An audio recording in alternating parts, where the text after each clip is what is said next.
পালনের প্রাসঙ্গিকতার ডালি সাজিয়ে প্রস্তুত।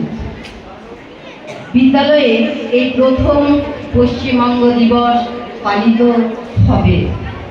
আমাদের ছাত্রছাত্রীদের কাছে এগিয়ে আমরা ওদের নূতন যুগের ভোরে বিস্মে বৃথা কাটিয়ে সময়ে বিচার করে এই সুন্দর সঙ্গীতের মধ্য দিয়ে শুরু করব আজকের অনুষ্ঠান।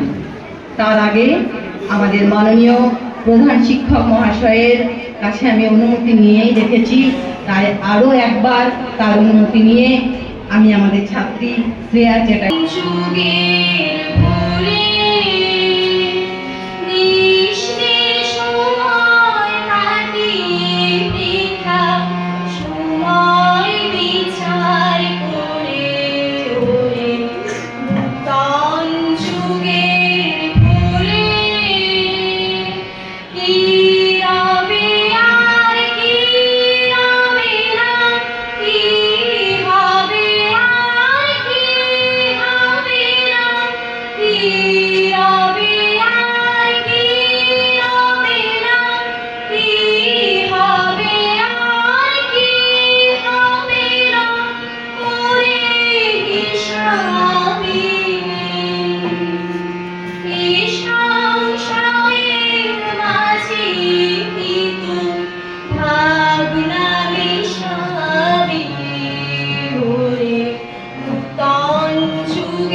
সময় কাটিয়ে বৃথা সময়